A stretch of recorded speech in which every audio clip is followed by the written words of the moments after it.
Hola, buen día. Mi nombre es Marta Juliana Castillo Flores y el día de hoy les voy a explicar sobre los derechos sexuales y reproductivos. Derechos sexuales y reproductivos. Los derechos sexuales en sí abarcan el derecho a una sexualidad plena en condiciones seguras, así como el derecho a tomar decisiones libres, informadas, voluntarias y responsables sobre la sexualidad, con respecto a la orientación sexual e identidad de género, sin coerción, discriminación ni violencia, y garantizar el derecho a la información y a los medios necesarios para la salud sexual y salud reproductiva. En sí, los derechos reproductivos abarcan ciertos derechos humanos que ya están reconocidos en leyes nacionales, documentos internacionales sobre derechos humanos y en otros documentos aprobados por consenso.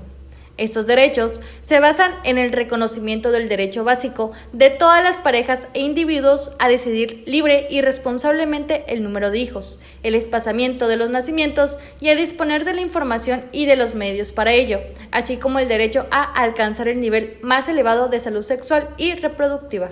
¿En dónde está establecido? El artículo 4 de la Constitución Política de los Estados Unidos Mexicanos establece la protección de los derechos sexuales y reproductivos.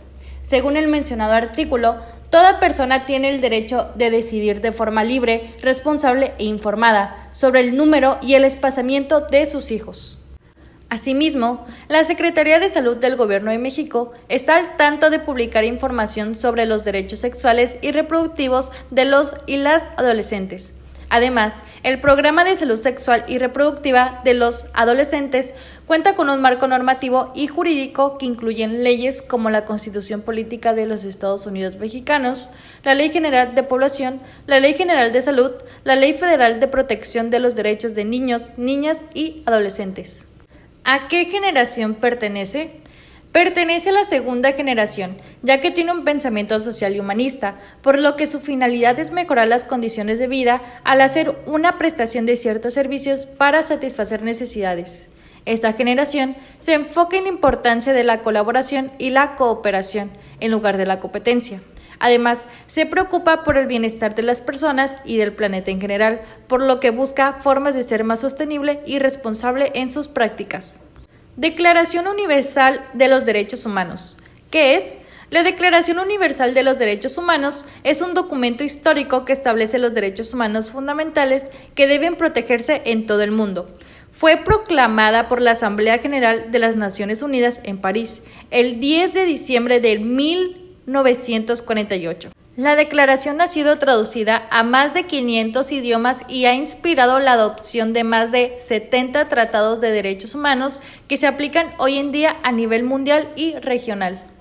A partir de la Declaración Universal de los Derechos Humanos en 1948, los avances en el reconocimiento de los derechos sexuales y reproductivos de la población han quedado registrados en protocolos, tratados, pactos, declaraciones y convenciones internacionales que marcaron las pautas para su inclusión en instrumentos nacionales que comprometen a los Estados parte a poner en marcha políticas públicas para su atención. Convención de Derechos Humanos. ¿Qué es? Por otro lado, la Convención de Derechos Humanos es un tratado internacional que establece los derechos civiles y políticos que deben ser protegidos en todo el mundo. Fue adoptada por la Asamblea General de las Naciones Unidas en 1966 y entró en vigor en 1976. La convención ha sido ratificada por más de 170 países y es uno de los tratados de derechos humanos más importantes. Estos son algunos pactos internacionales, declaraciones de derechos humanos y convenciones. Como punto número 1, la Declaración Universal de los Derechos Humanos en 1948, que establece el derecho a la vida, la libertad, la igualdad, la no discriminación, la seguridad, la salud y la educación. Punto número 2. El Pacto Internacional de Derechos Civiles y Políticos en 1966, que garantiza el derecho a la autodeterminación, la intimidad, el matrimonio, la familia y la participación política, entre otros. Punto número 3.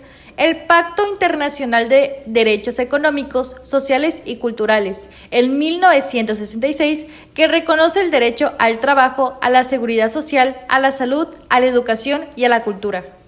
Punto número 4. La Convención sobre los Derechos de las Personas con Discapacidad, en 2006, que promueve, protege y asegura el goce pleno y en condiciones de igualdad de todos los derechos humanos y libertades fundamentales por todas las personas con discapacidad y promueve el respeto de su dignidad inherente. Como punto importante, en México también toman en cuenta personas con discapacidad sobre su sexualidad y reproducción. En sí se fundamenta en la Cartilla de Derechos Sexuales y Derechos Reproductivos de las Personas con Discapacidad, misma que se puede consultar en el Centro de Documentación del Instituto.